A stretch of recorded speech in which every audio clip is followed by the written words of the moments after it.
argument. You fail in that argument, and then now you tell me because we're creating a false dichotomy. so show me that this is not to be taken literally.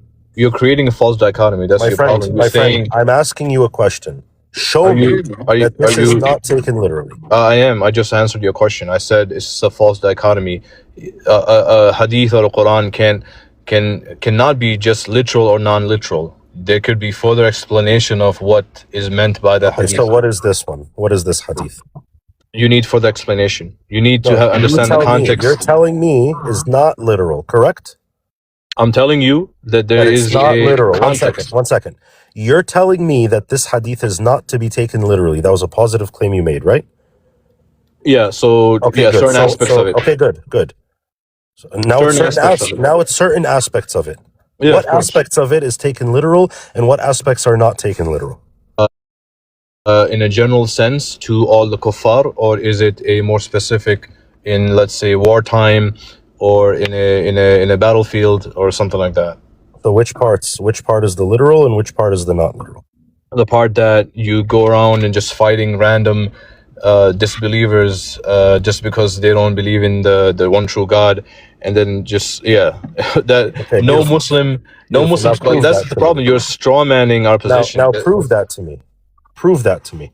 You have yet to. You want me to prove that to you? I mean, you want me to give you a lesson on like how let's say if you take the Ottoman Empire or the Mughal Empire or any of the political systems that existed in the past, how they've actually applied the Islamic law on, let's say, the Hindus that live there. If they truly applied that law, I mean, no Hindu would ever exist anymore, right? Brother, just show me how this hadith substantiate your claim about this hadith. First, you said it's not to be taken literal. Then you changed your mind and you said sometimes it's literal, or some parts of it is literal, some parts of it is not. And I've yet to find any type of substantiation. Here's the proof. You accept historical evidence? That's not the historical evidence is now going to tell me that this hadith is taken literally. I'm going to prove to you. You now, if I mention that the Mughal Empire that ruled India, the polytheists, for 800 years, you're gonna claim a not true Scotsman's fallacy by saying that they were not truly following the Sharia. Well, this is the problem, right? You can flip flop on your claims about who is actually following the Sharia or not. So I can tell you proof. That's not proof. That's not your epistemology, bro. What are you talking about? What do you mean? You said Mughals, that the hadith about the wudu, my friend, you said the hadith about the wudu is taken literally. And the substantiation you said is that the Sahaba did it. You didn't bring up going back to the idea that the infidels or the disbelievers in Islam can be unalived willy-nilly. Is that your claim? Not willy-nilly. It's just because they have not accepted the religion and they have not made prayers and they have not made zakat. You're saying how do you substantiate 1 billion Hindus living in India today? That's not my burden of proof, my friend. You don't yes, it is.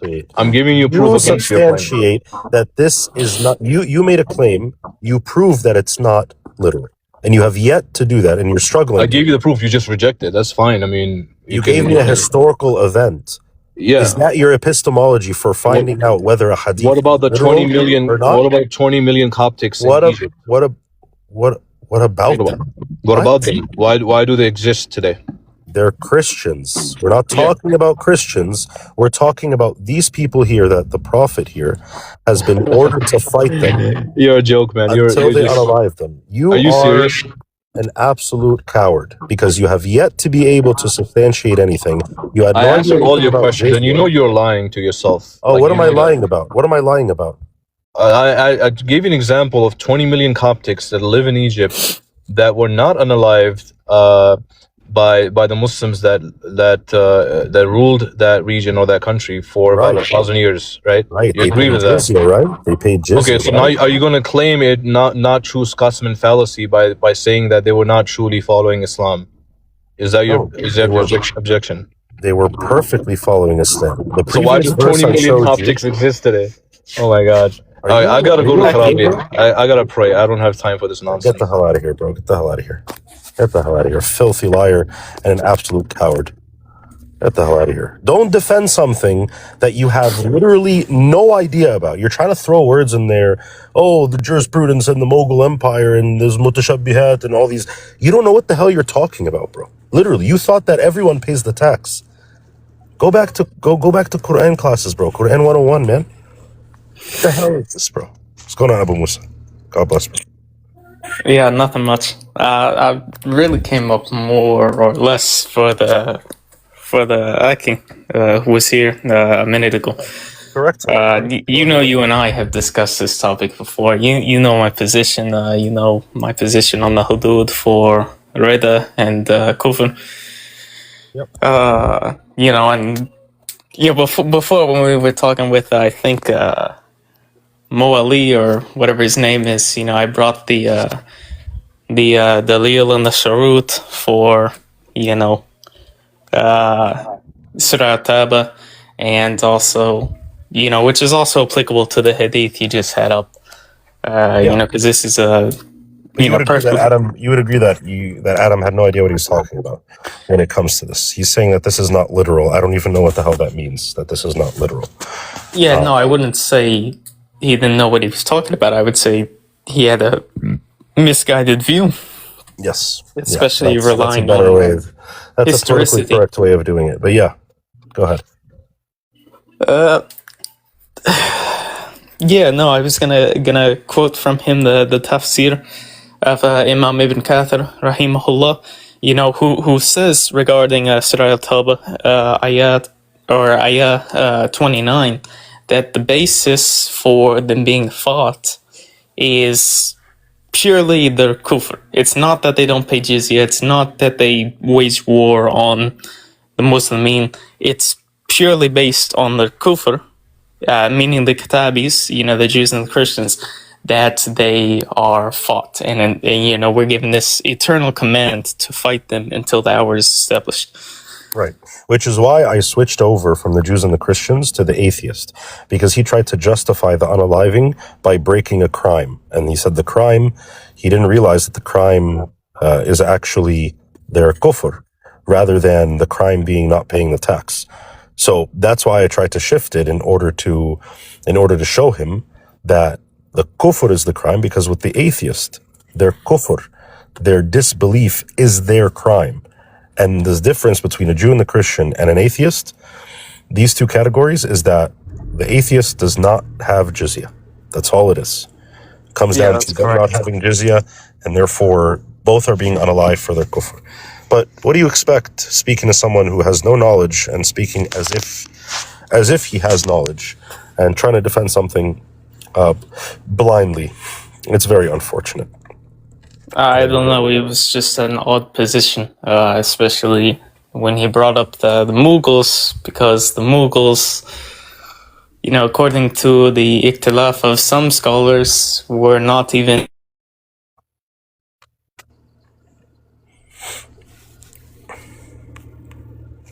Hold on, did my voice cut out for you? Yeah. You said yeah, sorry, I was getting a call real quick. Yeah, that's fine. Yeah, but as I said, according to the ikhtilaf of some scholars, the Mughals were not even properly upon the deen, irrespective of what good they may have had.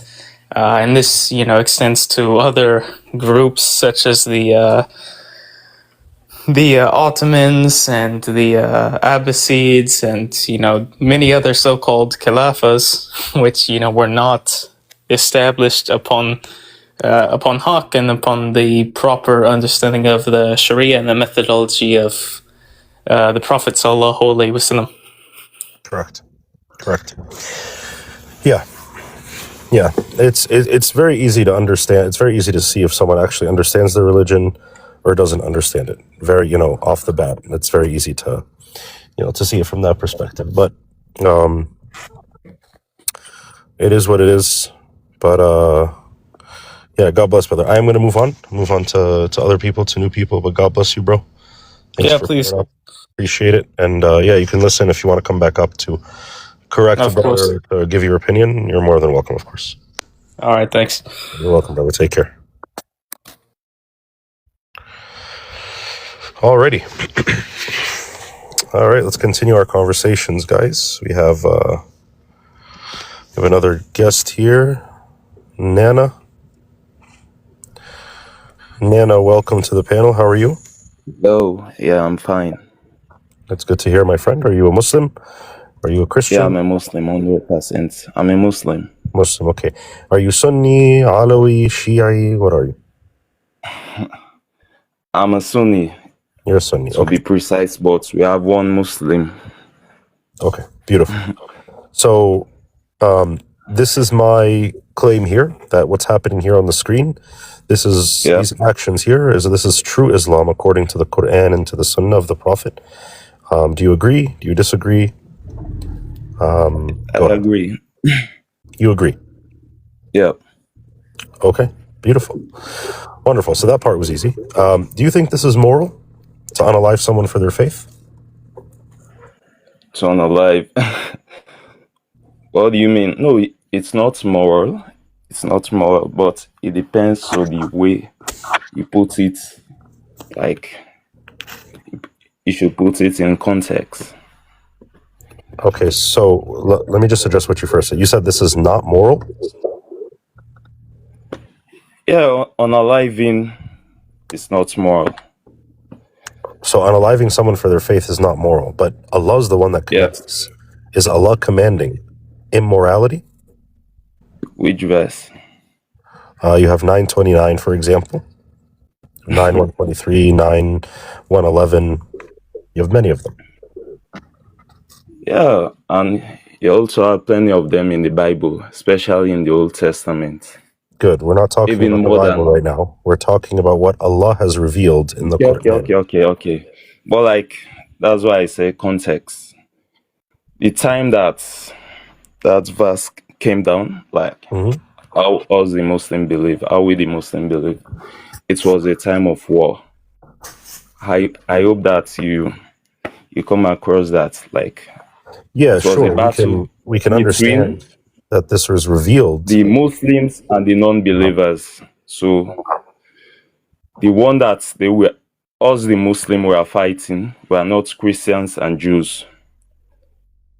But you even know that, like, even the Christians and Jews, they were the one, like, they were the one siding like us, like they were about by our side when that's what was happening. Because in Medina at that time, there were a lot of Christian and Jews.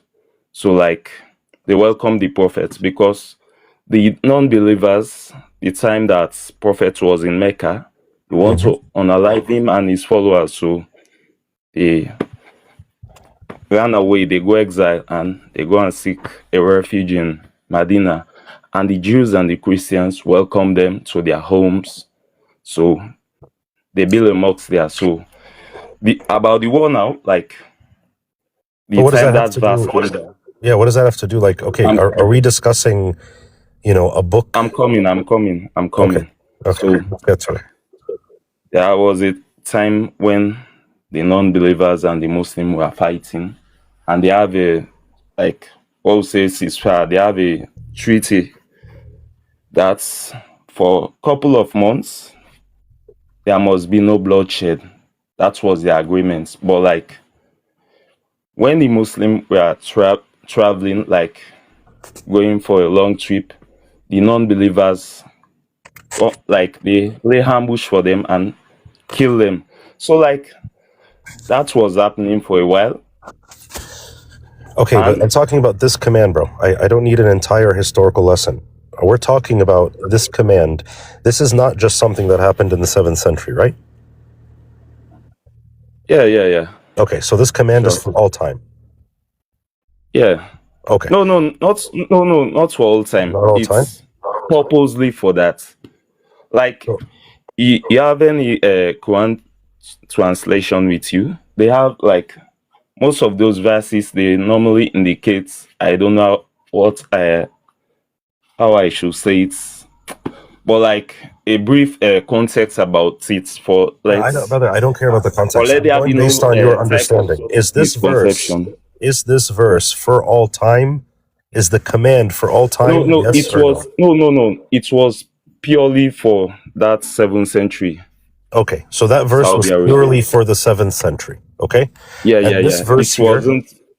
Okay, Yeah, we're gonna go test that. on. Okay, I'm gonna test what you just said, and we're gonna see if Yeah, that's true or not. So this verse here, okay. it says, "Fight those who do not believe in Allah in the last day, nor comply with what Allah and His Messenger have forbidden, nor embrace Islam, the religion of truth from among those who are given the scripture, until they pay the tax, the jizya, with willing submission while fully humbled." You're saying that the Yeah, application of the jizya in the fight was yeah, only for that time.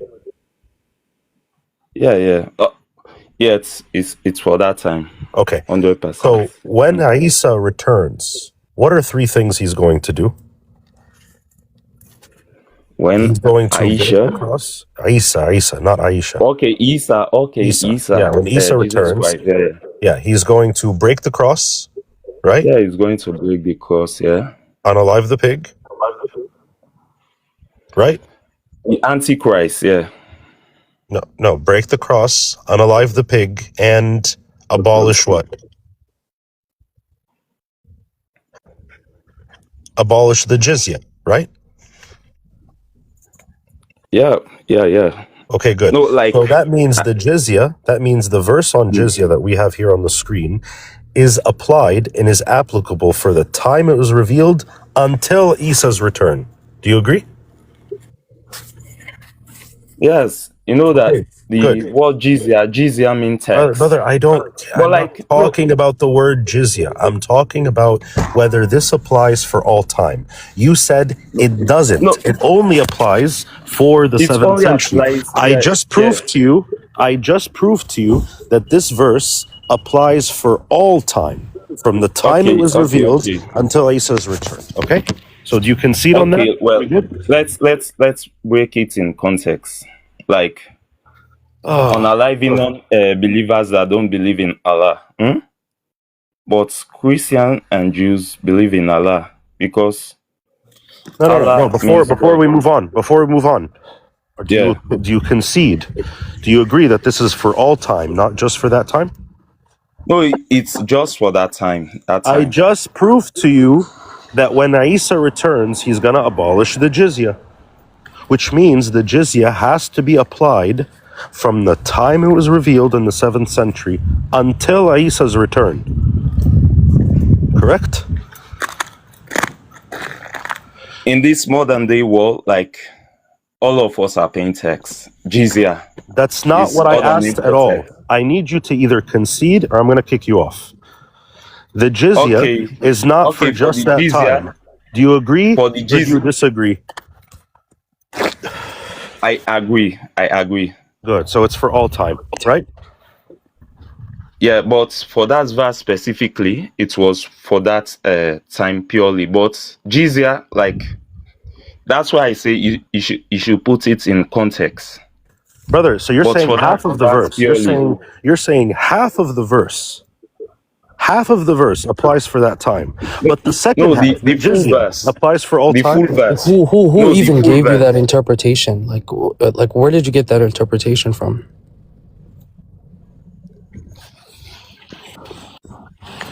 I Like, asked you a question, sir. me, Yes, Yeah, where did you get that interpretation from? What qualifies you to interpret a Quranic verse and then okay, state it as a fact? like for us Muslims, we believe, for us the Sunni, I didn't we ask you believe what you in both. believe. I asked you where did you get that interpretation from? You can I'm say that coming. this is what I think it means. That would be a truthful answer. Yeah, If I'm not, can you coming. please tell us where I'm you got coming. this I'm coming. interpretation from? So we believe in both the Quran and the Hadiths. So, like, for the Hadiths, it's a book that, Okay, sir, no. Like, can you yeah, please listen carefully to my question? yeah. I'm listening. Where did you get this interpretation from? I know what you take. If you're a Sunni Muslim, I understand your entire, belief system. I'm not Yeah, asking you what you believe in. I'm asking you, where did you get this interpretation that this is what this verse means? from an Islamic scholar. Okay, who is the scholar that gave you this interpretation? You see, we're going somewhere now. Yeah, many of them. Like, it's Can you not can a you new can you thing. state the one you got this interpretation from, please? He's an African guy, like a Ghanaian to be precise. It was on a debate. A Christian brought that verse up and he answered it like the way I'm answering it right now. Well, unfortunately, he's wrong, or he's lying, because I just proved to you through Quran and Sunnah that the jizya is Yeah. applied for all time, and this is the verse about jizya. So the whole verse, the command of the verse, applies for all time. Do you agree or do you disagree? I know that jizya is applied for all time. I know Okay, that. good. So therefore, when Allah says to fight those who do not believe in Allah in the last day, who do not complete this command of fighting and taking the jizya applies for all time, right? Okay. Well, what I want to say now is like, you know that the translation you're reading, it's out like a number. Can you please click it? Like, 929, my friend. no, I know it's like I can't hear you. You're muffled. You're far from your microphone. I'm very close. I can't hear you, brother. Can No, you I'm fix very your mic, close. sir? My mic. Oh my God. How about now? I get me. Yeah, that's better. That's better. Yeah. So you agree that this is for all time. This command is for all time. Sah? Correct? I said for the verse specifically, the verse it came down during the time of war. That's not what I asked. I asked, does the command of the verse apply for all time? No, it's only for that time. Okay. Thank you for coming up, Nana. I appreciate it, brother. Go talk to the Ghanaian Imam. Go talk to the Sheikh. And please send him my live so that I can teach you both. MashaAllah. MashaAllah. Bro, I need to open a Patreon to teach Imams and Sheikhs, bro. So that, you know, like... Brother, like they already know this stuff. It's just like it's truly sad that, like, I mean, as a grown man in this day and age with so much access to information, that these people lack the capability to just look up and just read these simple things. Like what are we seriously doing? Like, you Muslims, you have no excuse. Like, like you know how to use ChatGPT to find out, you know, daily things, right? Well, why don't you just learn how to open up Quran.com, open up the tafsir, and read the tafsir. This verse is not revealed in a time of war. You assume it because it's violent. Jeez. Yeah, I'd like to first, let's welcome Unique Imam. Imam, welcome to the panel. How are you? I'm alright, are you? Doing well, my friend. You've been tracking the conversation, yeah? Yeah. Okay. Do you believe this verse is for all time? The No. command of it is for all time? No. Okay. Are you friends with Nana, the previous person? Did you guys study under the same sheikh? No. Okay. What do you mean by studying the same trick? Because you have the same position as him, and it's not the correct position. So I was wondering if you studied Are under you the out for same... mockery or you're out for clarifications of things? Say that again? Are you out for mockery or you are out for clarification of things? Brother, it was a joke. It was a joke. Relax. It was not mockery. Now, where do you get this concept that this is not applied for all times? Yeah. Have you read Tafsir Ibn Kathir? Yes. Okay. What the explanation you have for that? No, you're providing the proof. You're saying that it's not for all time, so you're providing your proof, your evidence for that claim. Yes. As far as I know, the verse is not for all time. It's for a historical context. There was a history. Okay. What does Ibn Kathir say? Yep.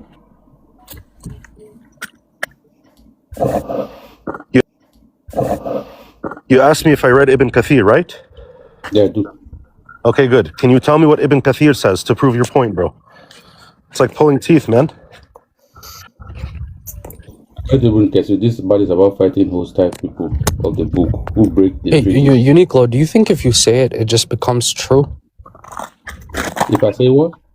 Like, if you just say anything, like, does that make it true? If I just say anything, does that make it true? I don't understand what you're saying. Like, for example, right? If I'm to say, okay, you know what? I'm a giraffe. If I say I'm a giraffe, does that make me a giraffe? It depends on your definition of giraffe. If you behave like giraffe, then If you're a giraffe. I mean I'm a literal giraffe, does that make me a literal giraffe, Uniqlo? There are people. If you are conversant with the Arabic word, there are people who are called Asad. If I am a literal giraffe, my friend, I'm not saying it in any sort of metaphorical way. I'm being like, I'm genuinely trying to be as clear as possible. You ask a simple question, and I told you Ibn Kathir said, okay, the verse perfect. is talking about a fighting hostile people of the Okay, where does Ibn Kathir treaties. say this? Because I've read all of Ibn Kathir. I don't recall him saying this once. Can you show us where he says this? So if you can open Ibn Kathir, then let's go to the tafsir of the verse. You see it below it. Can you put it on the screen since you're the one who's making this claim? That might not be easy for me now because I'm using only this device. Okay, let's just make this easier. Okay, and let's just educate. Okay, so this is what Ibn Kathir says in his tafsir of chapter 2, verse 256. He mentions the jizya and he mentions the fighting. So this is what Ibn Kathir says. Okay, are we ready? Go ahead. Okay, give me 1 second. Looking for the screenshot. Where the heck is it? Here it is. Okay. So let me just make my screen big really quickly. Here we go. This is what Ibn Kathir says, okay? Right. He says, many scholars have stated that this applies, the la ikraha fi din, no compulsion in religion, that this applies to the people of the book and those who converted to their religion before it was abrogated and changed, provided they pay the jizya.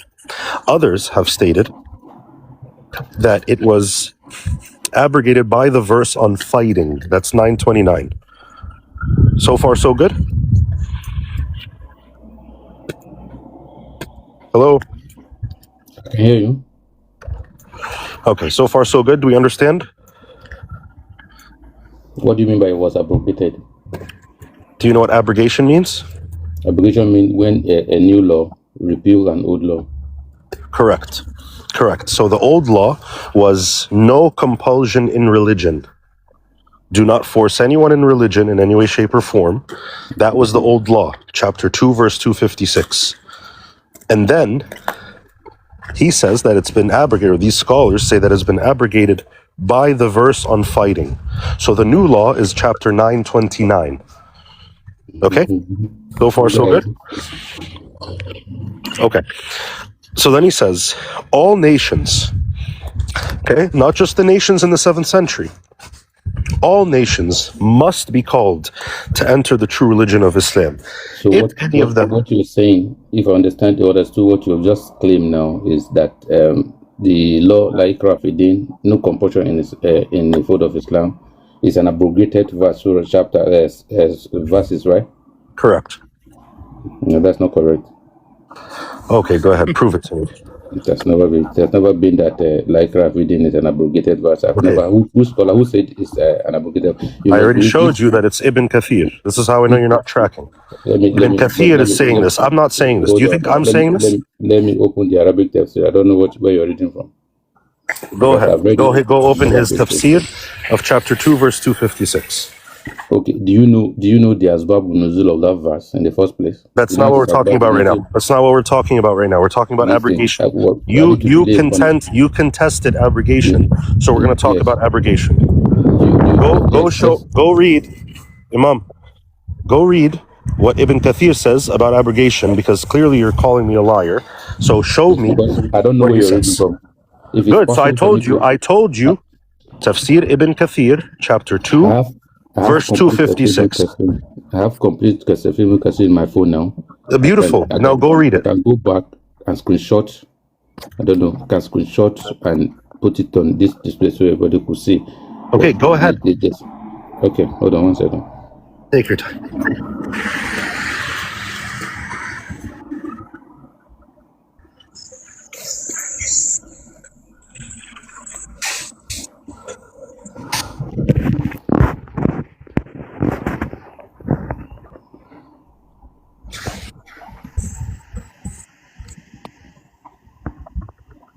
Bless you, Kaizen. Bless you. Okay.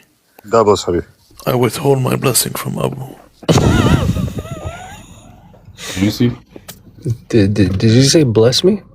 I said I withhold my blessings from Abu. You see? Did I sneeze? We can't see Unique. What the hell is that? Oh, whatever. We can't see your thing. I'm not done. Bro, your camera isn't just like magically opened. You have to click.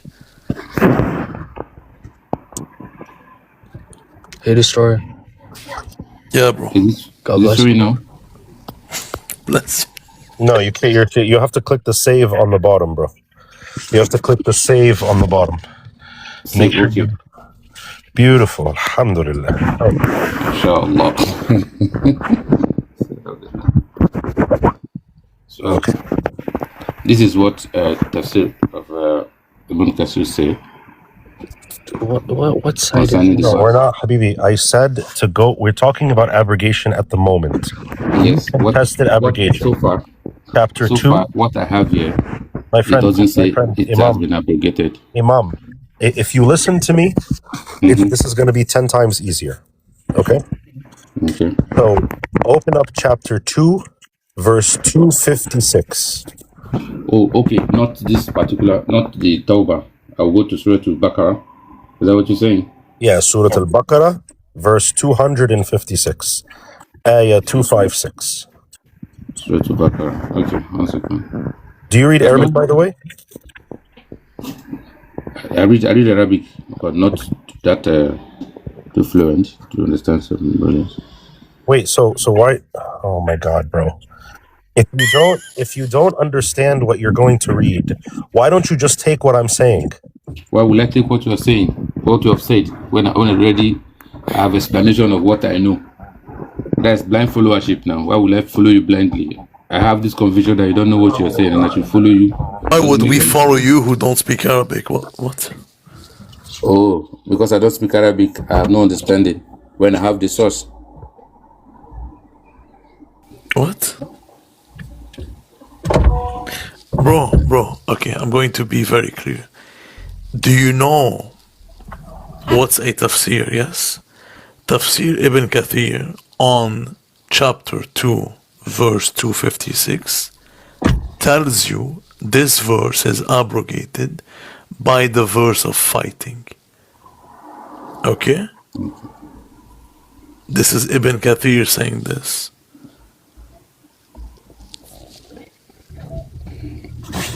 Like, Let me go out. hello, test. Imam, I'm gonna make it very easy, bro. Just turn off your camera, and I'm going to show you everything because the Lord has granted me patience this Lent. Okay, here we go. Excuse me. Here we go. Excuse me. Okay, here we go. We go to Quran.com. Okay, we're going to go to chapter 2, verse 256.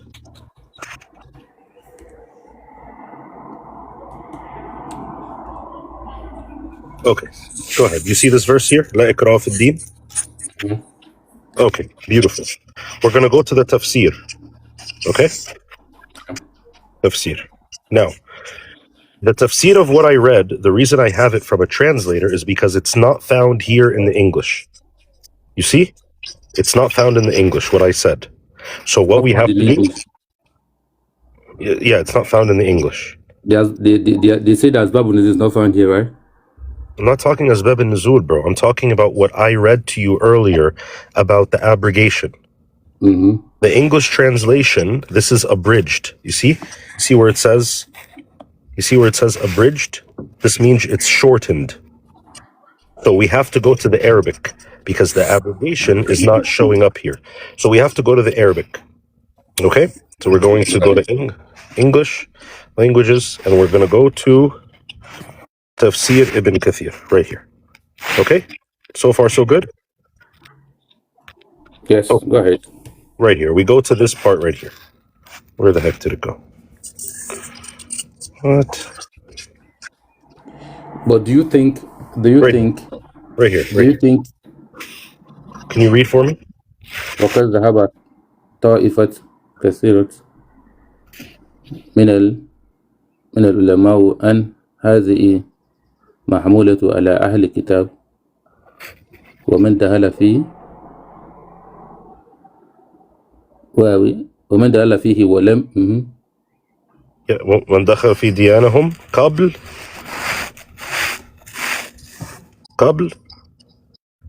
نسخ وتبديل نسخ إذا وتبديل. Do you know what نسخ وتبديل means? I know Nasr from church back about it. Man, Nasr where Allah say it does not abrogate until it brings. So I know Nasr Tabdil. Yes. So he's mentioning abrogation, right? نسخ وتبديل. قبل النسخ والتبديل. That's exactly what I read to you earlier. So we're going to take this here and we're going to translate it. Not only that, why not take the whole of the okay?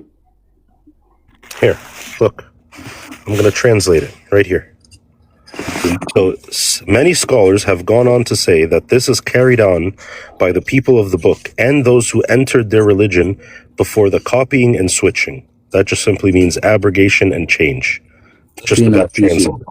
Yeah, that's abrogation. How does copying and switching mean abrogation, sir? It's just a bad translation, bro. You don't speak Arabic. No, it doesn't make any sense. You cannot say copying and paste and switching is abrogation. Oh my God. Unique, use the word abrogation. Unique, thank you so much for Unique, are you an imam? Are you an imam? Another word for abrogation is repeal. Are you an imam? Are you an imam? Are you an imam? That's my name. Okay. Oh, your name is imam, so you're not an actual imam. No, I'm not an imam. Okay. But everybody, if you know imam, everybody is an imam. Okay, you had me scared for a second. Okay, so in Arabic it says قبل النسخ والتبديل. Nasakh wa tabdeel, before abrogation and change. So I'm going to go back, because I'm patient. I'm going to go back and I'm going to go show you the clearest translation. Okay, here it is. Go ahead, read it for me again. I want you to read it this time, bro. Okay, I'm opening my own too, because... Bro, read what's on the screen, man. Many scholars have stated that this applied to the people of the book and those who converted to the religion before it was abrogated. Which religion was abrogated? All right, bro. No, the verse was abrogated. They said, no, listen, let's read again. We are reading this thing now. Many scholars have stated that this implies to the people This of applies. The book. This applies is the verse. The verse. This applies to the that people. This verse applies to the people of the book. Where is the verse here? Many scholars have stated that this applies. What do you mean, what is the verse here? Is this real life, man? Am I in real life? Bro, there's no way. This is a fever. When it says this, okay, Mr. Imam, when it says this, it's referring to the verse that's being tafsired. Ibn Kathir is doing a tafsir of this verse. So this is referring to the verse. The la ikrah fi din, no compulsion in religion. No, you lie. You're lying. You need to be sincere with what. Okay, just get. You're lying. Hold on, don't drop him yet, because I want to bring the, this was never abrogated. kitab of a scholar. So we abrogated. Hold on, Nick. Scholars say that it remains fully valid. Even Kathir said, Atabari said, Kutubi said, Ar-Razi, everybody said it's authentic. What does Ibn Kathir say? What does Ibn Kathir say? No, this verse has never been abrogated. What does Ibn Kathir say? What does Ibn Kathir say? I challenge you to ask Imam, I am not. What does Ibn Kathir say here? According to this, I don't even trust whatever you're posting now, because when Good, and I don't trust you on my panel. Wait, why do you kick him? I was gonna bring him some evidence. Brother, he has two brain cells, and they're both fighting for third place. Okay, so this is why he's not going to engage in anything, because he knows damn well that it's been abrogated. But he's trying to waste time. He's trying to move left and right, maybe even without realizing it. It's insane, bro. Absolutely insane. Lord have mercy. Let's look at the new Imam. Let's look at the new Ayatollah guys of Iran. Jafari Epistani. What do you guys thought? Chat. What are your thoughts on this one? Meet the new Ayatollah of Iran, Jafari Epistani. For those who picked up on the joke, all right, we're going back. Yeah, so he said at the beginning, right, that the ayat of Surah Taba, ayat 29, is only applicable to a specific time period. But if we look at what Imam al-Babarti al-Hanafi says in his Inaya Shar Hidayah, he says, then Allah commanded fighting absolutely, meaning, it's constant, irrespective of time, period, place. And this is on the basis of what Allah Azza wa Jal says in 839 when he says, and fight them until there is no fitna, followed by Surah Taba, ayah 29, in which he says, well, we know what it says. We've been talking about this forever. Yeah, exactly. And that's not even like that. That is the objective view. Like, fighting is to be done until Yom al-Qiyamah. Like, there's no issue with that. It's just stopped now because there's no Amir al-Mu'mineen, there's no Khalifa. I mean, I know you believe differently, but you know what I mean. Naso says, why do you guys mix up compulsion of submitting to state with faith? The verse does not say, let there be no compulsion in faith. It says, La ikraha fid din, let there be no compulsion in religion, which means anything related to religion, no one should be compelled to it. Anything regarding religion. We're not talking about anything that is outside of religion. We're talking about anything that is connected to religion. Jizya is directly connected to religion. Therefore, 929 abrogates that law because that was a command by Allah. Let there be no compulsion in religion. And then he abrogates it by saying, fight those who don't accept the religion, charge them the jizya who don't accept the religion, so on and so forth. So that's sort of like the bare bones explanation of that. Okay, we have Mustafa on the panel. He is not connecting.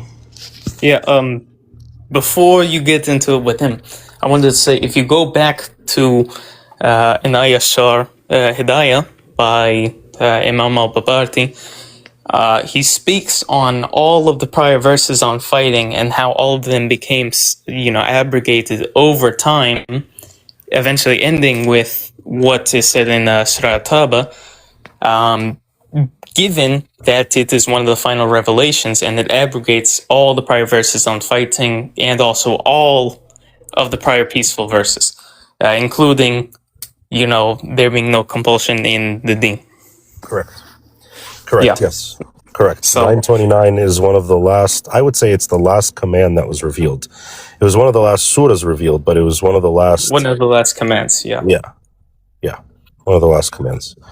All right, Mustafa, welcome to the panel. How are you? Yeah, I'm fine. Excellent, my friend. The prompt here is that this is true Islam according to the Quran and Sunnah. Do you agree or do you disagree? Yep. I agree. Okay, beautiful. You're a Sunni, yeah? Yeah, I'm a Sunni. Okay. Assalamu alaikum wa rahmatullahi wa barakatuh. Alaikum salam, brother. How's the Ramadan? Alhamdulillah. Beautiful. Where are you from? All right. So Mustafa, can you answer to me? Is this moral to unalive someone because they don't believe what you believe or they didn't accept what you believe? Is this moral? Oh, it's not moral. It's not moral. Okay. Well, I think we just spoke a little while ago. You said the same. Did you come back on a backup account, bro? What? I said, is this your first time here or were you here? This is my first time. Oh, okay. Because it was carbon copy of Nano's thing. Okay, so this is not moral, right? Yep. Okay. So Allah is commanding something that is not moral, right? What do you mean about that? Like, do you think it is a good thing to unalive someone because they don't believe what you believe? No, it's not good. It's not good. Well, okay, good. So Allah's commanding something that is not good. So which verse did it state that? Chapter 9, verse 29.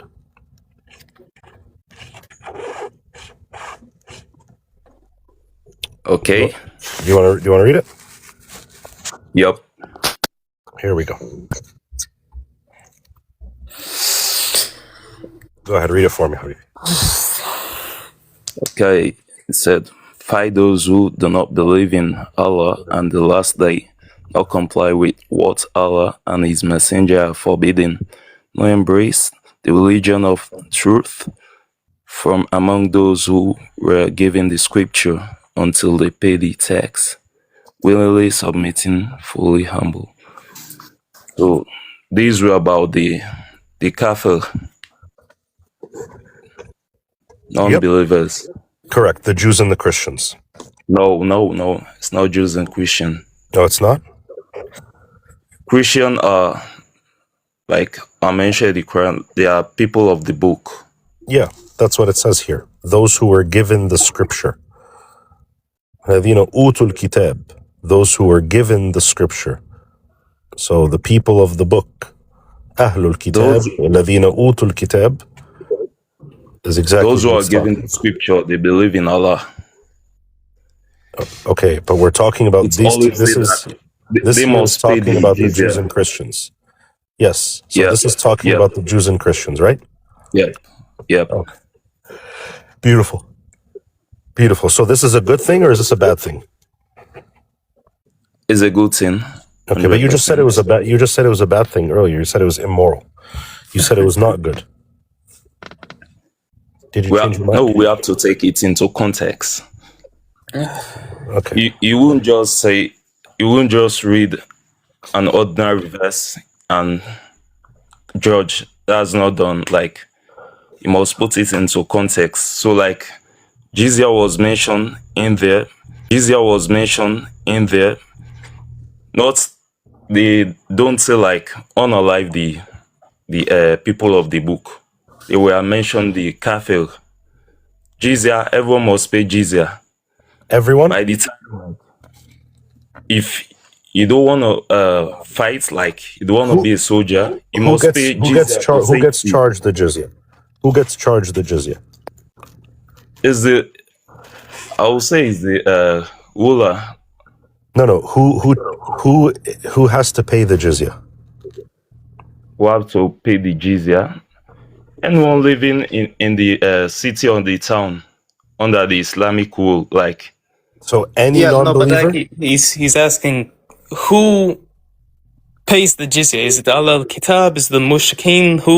Which group of kuffar pay the jizya? That's what he's asking. Okay. This is Nana, bro. This is Nana. Exact things. Sounds exactly the same. Hello, bro. Who pays What are the you talking jizya? about? Who pays the jizya? It's the people of the book, all of them, people of the book and the non-believers. They are the one paying the jizya. No. It's specific. Only the people of the book. Do we understand? And I say it's all of them. I don't care what you say. I care about what Allah says. What does Allah say here in this verse?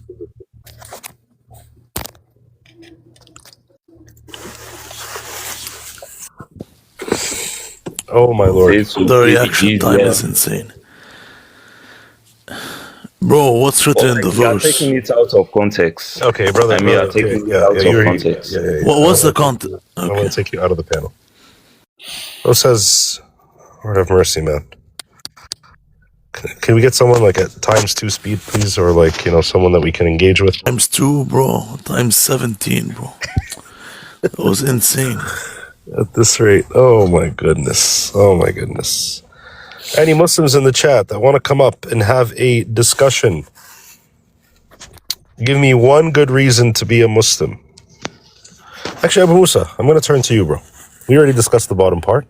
Let's discuss the top part. I have not seen one good reason to be a Muslim. Why should I be a Muslim?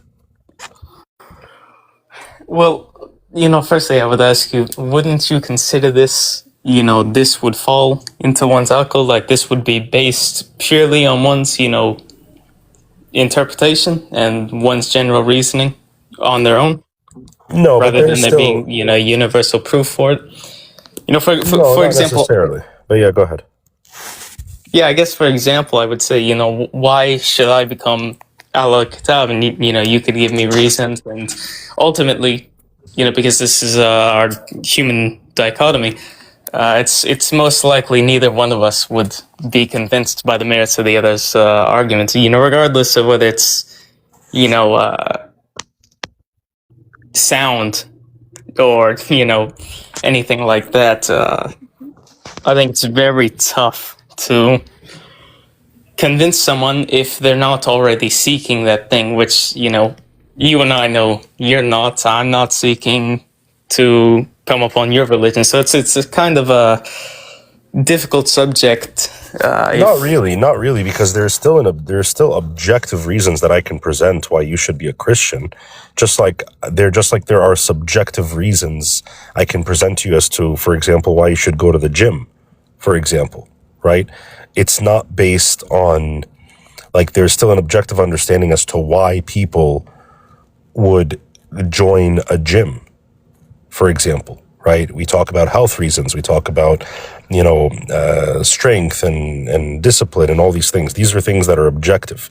It's not subjective to the person. So I can give you an objective reason as to why you would go to the gym. I would say because you are to that it even aligns with our conscience that we should all be healthy, masalan, for example, right? So that is something that is objective. So when it comes to Christianity, I can present the same thing. I can give you good reasons, because we are fallen and we require, we believe that this world does not end here and it enters into the next world. And then obviously we can go into many other aspects in terms of following God and following commands and what he has revealed to us. But when it comes to you, why, since Islam comes last and it is the last revelation, why should I be a Muslim? Yeah, I'll jump back to this. I hate to sidetrack. I wanted to jump back to what you said about the gym and everything. So I believe you and I could agree that objectively it is good to be a part of a gym or a fitness club or whatever whatever label you want to attach, on the basis of health in both body and mind. But wouldn't you argue, even if you present the objective evidence, that, there are numerous benefits for one's mental and physical health, as well as, someone even argue emotional health? If you present these arguments to someone who believes that, I guess, for example, there is no good benefit to them for a gym membership or for being, fit or healthy. Like, for example, someone who believes in, my body, my choice, and they believe it's acceptable and it's healthy in their minds to not have a diet and to not exercise or do cardio, and, being morbidly obese is acceptable. While it's an objective thing, wouldn't you argue that ultimately it is subjective upon the person who does not agree or does not find your position sound on the basis of their own position? No, because we have evidence for that. We know exactly what lack of exercise and lack of diet and lack of mental health and all these things, we know where it leads, right?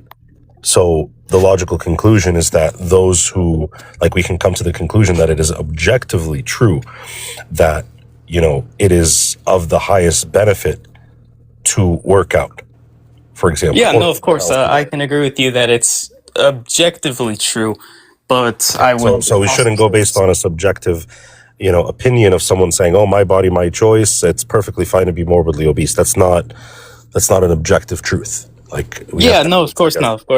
And that was my point, that while we can present objective truths, ultimately it's up to the person's subjective worldview on whether or not they accept that. For example, the people who were coming up before and saying, oh, well, it requires context and it requires this, and no, this isn't true. This is because of their subjective opinion or worldview on the tafsir or on the verse itself, rather than the objective fact and the consensus of the majority regarding the verse. And then that was my main point, is ultimately, and at least for me, because most of my time isn't spent giving dawah. If I'm discussing matters of deen, it's more about discussing fiqh or sharia or things along those lines. So honestly, if you want me to be entirely truthful, I probably, at least at the moment, couldn't present you the most sound argument on why or why not you should be Muslim. Just because I don't focus too much time on it. Right. I'm not the dawah bro. Yeah, that's fair. I see what you're saying, but I also don't believe that you have to give dawah in order for you to understand, like, what is the good reason why you're a Muslim. Like, it can come down to that. You don't have to have studied dawah for you to give me a good reason to be a Muslim. Like, and you're a convert, so surely you would have found every single so surely you would have seen you have an objective reason as to why there is a good reason, as to what the good reason is to be a Muslim. So what is that reason? Well, for me personally, I believe the concept by which Islam is rooted in, which is Tawhid, is sound with one's aql, with one's, general reasoning or sound reasoning. And this is, on the basis of, what we find in the Quran and Sunnah, such as, and even diving into the concept of, Tawhid, such as Tawhid al-Rububiyyah, affirming that Allah is one and that Allah, to Him belongs the only right to legislate. I believe, and correct me if I'm wrong, but I believe you can agree, and a likewise belief that God is one, albeit, in your own paradigm, and that Allah, for you, God, I guess, is the only sovereign, the only judge. In a true sense. So then how is that a good reason for me to be a Muslim? Because I have that in Christianity and Judaism. And if No. I'm not saying it's a reason for you to be Muslim. I'm simply giving you my basis for entering into Islam, which was, what we kind of diverted to. Right, but why did you not join Christianity? Or let's say Judaism. Even if you believe Christianity worships three gods, if that's your position, if that's what you believe, then why didn't you join Judaism? Why Islam? Like, that can't be a good reason if it's not unique to Islam. If I have the understanding of the ultimate creator and the ultimate lawgiver and the one who creates, legislates, the only one who legislates uniquely, I have that in Judaism. So why should someone be a Christian? A Muslim?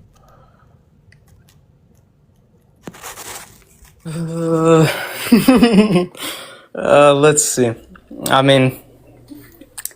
Yeah, and again, this is why I tried to say, earlier, I'm not too well versed in this, vein of argument. Yeah. And I'm glad I'm sort of making you think from that perspective, because the claims that the Muslims make, that, oh, this is why you should be a Muslim. And I've heard other people say, for example, oh, you can give charity and you can, it teaches you how to respect your parents and all these different things. But these things aren't unique to Islam.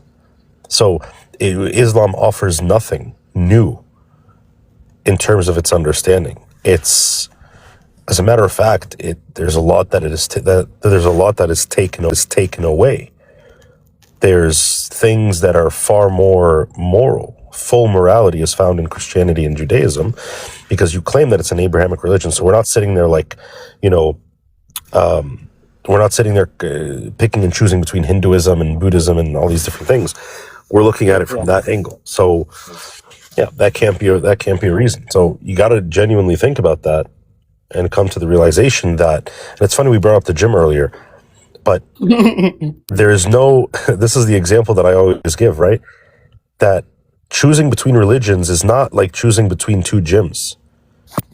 There's no such thing as like, oh, I like this gym because I like the way that all the treadmills are, positioned here in this way, and someone else says, no, you know what, I don't really like the treadmills facing the windows. I like the treadmills here, so I'm going to pick this gym. There's no such thing. That's not, and unfortunately, a lot of people do that when it comes to religion, right? They'll pick and choose between religions as if they're choosing between two memberships of a gym or a wholesale club or supermarket or whatever it is. But in reality, there's only one objective truth. That's it. And that's what we have to find. Yeah. I can concede with you on that. Yeah, I'm not looking for you to concede. I'm just food for thought, basically. Yeah, no, but I mean, it is a fair point to say that people, especially nowadays, you know, play hopscotch with their deen. Exactly. Every once in a while, even among Islam, you see people saying, yeah, I take this position, okay, 2 weeks later I take this position, 3 weeks later I take this position. It's exactly. it's a bunch of hopscotch. And I will even grant you that even within, obviously I don't agree with it, but even within the paradigm of Islam, right, you can say that there is still an objective understanding of Aqidah. You can't have more than one Aqidah and be like, I like this one, no, you like this one, I'm an Ash'ari, and you're an Athari. Okay, no. I will agree that that's the case. And that's the same thing within Christianity as well, right? Christianity has many different denominations. Sure, there are things that we, objectively agree on. There's a common denominator, but there's still an objective way of following Christianity. And we as people are commanded to seek the truth and search out for the truth. What is the objective truth of, whether it's in my religion or the ultimate objective truth,